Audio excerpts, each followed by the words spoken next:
நீங்க பண்ற ஃபுட் பிசினஸ்ல நிறைய செலவு ஆகுதா? இன்ஃபினிட்டி ஃபுட் அகாடமில உணவு தொழில கத்துக்கிட்டு யாருக்கு வேண்டுமானாலும் ட்ரெயின் பண்ணலாம். சம்பளத்தை லட்சக்கணக்கில் மிச்சப்படுத்தலாம்.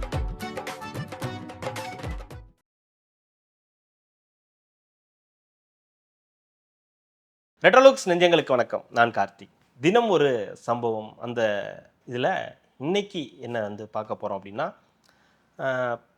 நேற்றைய தினம் கூட நம்ம வந்து பார்த்துருந்தோம். என்டிஏவுடைய ப்ரொட்டஸ்ட் அப்படின்றத நம்ம வந்து பேசியிருந்தோம். என்டிஏ வந்து ஒரு ப்ரொட்டஸ்ட் பண்ணியிருந்தாங்க. அதுக்கு வந்து மக்கள் மத்தியில் கிடைச்ச அந்த வரவேற்பு, அதை தாண்டி ஒரு ஆக்கப்பூர்வமான எதிர்க்கட்சி எந்த அரசியலை செய்யணும் அப்படின்றத பற்றி நம்ம வந்து பேசியிருந்தோம். இன்னைக்கு எதை பற்றி பேச போகிறோம் அப்படின்னா, திமுக ஆட்சியில் இந்த 2021 இந்த 26 பேசிகிட்டு இருக்க வரைக்கும் நடந்த பல்வேறு குற்றச்சம்பவங்கள் அப்படின்றது நடந்திருக்கு. பொதுவாக இப்போ வந்து ஒரு குற்றச்சம்பவம் நடக்குது அப்படின்னா, கடந்த காலங்கள் என்ன ஆகும்னா, ஆட்சியாளர்கள் வந்து கேள்வி கேட்பாங்க, என்ன நடந்துச்சு பாருங்க அப்படின்னு. அதற்கு வந்து அவங்க பதில் சொல்லுவாங்க, அதுக்கான ரீசனை வந்து சொல்லுவாங்க, அந்த அமைச்சர்கள் வந்து சொல்லுவாங்க, இந்த மாதிரி இருக்கும். பட் ஆனால் இந்த ஆட்சியில் வந்து பார்த்தீங்கன்னா, ஏதாவது ஒரு சம்பவம் நடந்தால் இப்போது காவல்துறையினர் வந்து இல்லை அந்த செயலாளர்கள், அந்த உள்துறை செயலர் அந்த மாதிரி யாராவது இருப்பாங்க இல்லையா, அவங்க வந்து வந்து பதில் சொல்கிறாங்க, இந்த மாதிரி நடந்துருச்சு அப்படின்னு. ஏன்னா காவல்துறையுடைய அமைச்சர் யாருன்றது நமக்கு எல்லாருக்குமே தெரியும் அப்படின்றதுனால, அதற்கு பதிலாக அந்த உள்துறை செயலர் வந்து வந்து ஒரு இது சொல்லுவார், விளக்கம் கொடுப்பார். இப்போ நீங்கள் கடந்த காலங்களில் இப்போ ரீசெண்டாக பார்த்துருப்பீங்க, கொஞ்சம் நாளைக்கு முன்னாடி கூட பார்த்துருப்பீங்க. உள்துறை செயலரும் அப்புறம் வந்து டிஜிபி, பொறுப்பு டிஜிபி இவங்களாம் வந்து உட்காந்து 2021 என்ன கொலை குற்றங்கள் இருந்தது தெரியுமா, இப்போ என்ன கொலை குற்றங்கள் நடக்குது தெரியுமா அப்படின்ற மாதிரி பல்வேறு டேட்டாஸை வந்து பேசுவாங்க. அப்போ வந்து 1500 நடந்துச்சு, இப்போ 1495 தான் நடந்திருக்கு அப்படின்னு. ஸோ அது கம்பேரிங் பண்ணுறது, இப்போ கடந்த ஆட்சியில் அதிமுக ஆட்சியில் நடந்துச்சு, இப்போ வந்து இப்படி நடந்துச்சு அப்படின்ற மாதிரி கம்பேர் பண்ணி சில விஷயங்களை வந்து சொல்கிறாங்க. ஸோ அப்படி பார்க்கும்போது இன்னொரு பக்கம் இந்த டேட்டா எது உண்மை எது பொய் அப்படின்றத தாண்டி இந்த திமுக ஆட்சியில் நடந்த சில பல நிறைய நடந்திருக்குல்ல, அதில் ஒரு சிலது நான் சொல்கிறேன். இதாவது இந்த 2020 ஒப்பிடும்போது பெண்களுக்கு எதிரான குற்றம் மட்டும் வந்து கிட்டத்தட்ட 59% வந்து உயர்ந்திருக்கு அப்படின்னு வந்து சொல்லப்படுது. கிட்டத்தட்ட 59% பெண்கள் நடமாட்டத்தையே கேள்விக்குறியாக்குன்ற மாதிரி சொல்லப்படுது. இது வந்து பார்த்தீங்கன்னா 2024 210 பாலியல் வன்கொடுமைகள் நடந்திருக்கு. 210% பாலியல் வன்கொடுமைகள் நடந்திருக்கு. ஸோ ஏதோ சும்மா வந்து ஏதோ அப்படிலாம் இல்லை, நம்ம வந்து இருக்கிற டேட்டாவை வச்சு தான் வந்து சொல்கிறேன். 210%னா யோசிச்சு பாருங்கள், நம்ம கண் முன்னாடி நடந்த எவ்வளவோ சம்பவங்கள் வந்து உங்கள் மைண்டுக்கு வரலாம். ஸோ அது நான் அடுத்து வராது, என்னன்றதை நான் அடுத்து சொல்கிறேன்.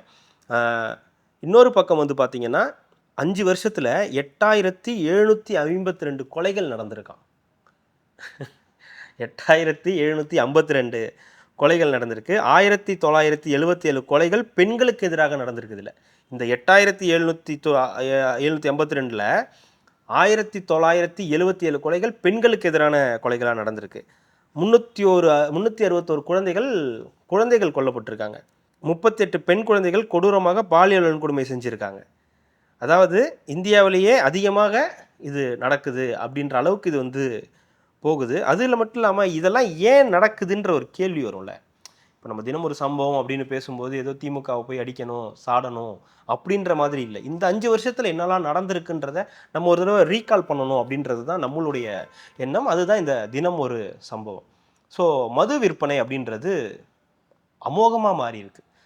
மது விற்பனை அப்படின்றது டார்கெட் வச்சு ஒரு மந்த்லி பேசிஸில் இந்த தீபாவளி, பொங்கல் இந்த மாதிரி நாளில் டார்கெட் வச்சு விற்கப்படுது. சரி, மது தான் இந்த அளவுக்கு போயிட்டுருக்கு, நம்ம குடும்பங்களை சீரழிக்குது, நம்ம வீட்டு பெண்களுக்கு எதிராக இந்த மாதிரி மது விற்பனைன்றது ஒரு கொடூரமான ஒரு செயலாக நடந்துக்கிட்டு இருக்குன்னு பார்த்தா, அதை தாண்டி கஞ்சா அப்படின்ற ஒரு விஷயம் சர்வசாதாரணமாக இப்போ நம்ம வந்து நடமாட்டமாக ஆகிடுச்சு. அது ரொம்ப வருஷமாக இருக்குது, இப்போ ரொம்ப பீக்கில் இருக்குது அப்படின்றத நம்ம சமீபத்தில் நிறைய வீடியோக்களில் நீங்கள் வந்து பார்க்கலாம். அதுக்கு உதாரணம் ஒன்றே ஒன்று சொல்லலாம்னா, அந்த வடமாநில இளைஞரை வந்து அறிவாளால் வெட்டினது அப்படின்றத ஒரு உதாரணமாக நான் வந்து சொல்கிறேன். நம்ம ரொம்ப விலாவாரியாக கூட போகலை, உதாரணத்துக்கு அந்த ஒரு சம்பவத்தை வந்து நீங்கள் வந்து ஞாபகம் வச்சுக்கலாம். ஸோ வெறுமனே கஞ்சா கிடையாது, வேறு ஏதேதோ பேர்லாம், கொக்கைன், மெத்து, என்னென்னமோ சொல்கிறாங்க. ஸோ இது எல்லாமே வந்து ஒரு பெரிய தாக்கத்தை வந்து ஏற்படுத்துது. ஸோ அதுவும் பெண்களுக்கு எதிரான ஒரு பெரிய பிரச்சனையாக இது வந்து மாறி இருக்கு அப்படின்றத நம்மளால் உறுதியாக வந்து சொல்ல முடியும்.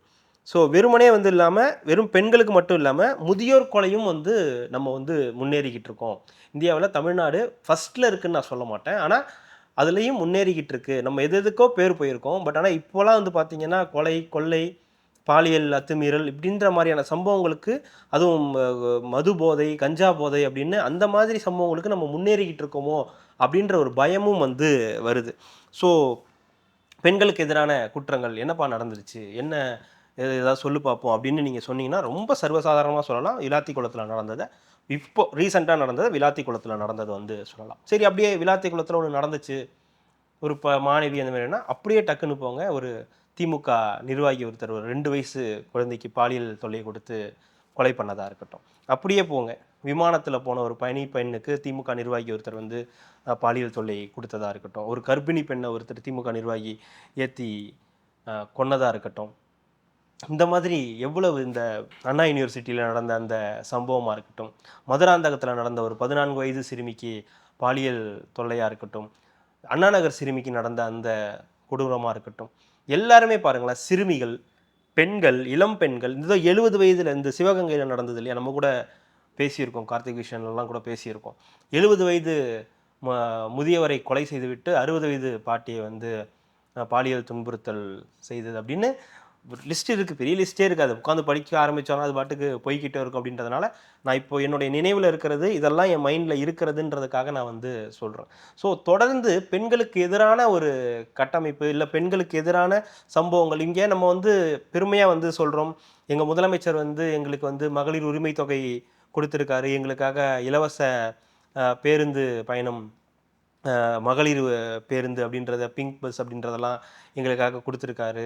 அப்புறம் நான் புதல்வன் திட்டம், நான் முதல்வன் திட்டம் போன்ற திட்டங்கள் பெண்களுக்காக குடுக்குறாங்க. இதோ இப்போ கூட ரூ. 5000 வந்து பெண்களுக்காக போட்டிருக்காரு அப்படின்னு ரொம்ப பெருமையா திராவிட முன்னேற்றக் கழகத்தினர் வந்து சொல்லுவாங்க. நெறைய பேர் நெறைய பெண்கள் கூட வந்து காசு குடுக்குறாங்கலாம் சொல்றாங்க. ஆனால் நீங்க யோசிச்சு பாருங்க.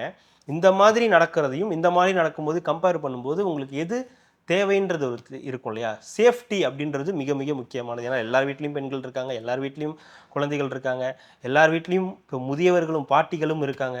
ஸோ சேர்த்து சொல்ல வேண்டிய ஒரு அவல நிலை நமக்கு வந்திருக்கும். ஒரு பாட்டி வீட்ல தனியா இருக்கிறத கூட இப்ப நம்ம வந்து ரொம்ப சேஃப்டியா வந்து சொல்ல அவங்களும் இருக்காங்க. அவங்கள பார்த்துக்கணும் அப்படின்னு. ஆனா இப்போ சமீபத்தில ஒரு சேலத்தில நினைக்கிறேன் ஒரு 60 வயசு பாட்டிய வந்து ஒரு 5 பேர் சேர்ந்து பாலியல் வன்புணர்வு பண்ண முயற்சி பண்ணாங்க அப்படின்றத செய்திகள் எல்லாரும் நம்ம வந்து பார்த்தோம். செய்தித்தாள்கள்லயும் வந்து படிச்சோம். நிறைய சோசியல் மீடியால அத பத்தி பேசியிருந்தாங்க.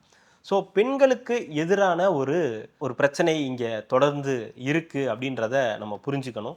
ஸோ இந்த திராவிட மாடல் ஆட்சி, திராவிட மாடல் ஆட்சி 2.0 நாங்க கொண்டு வரப்போறோம். வரலாம், வராமல் போகலாம். இல்ல அவங்களே கூட மீண்டும் ஜெயிக்கலாம்.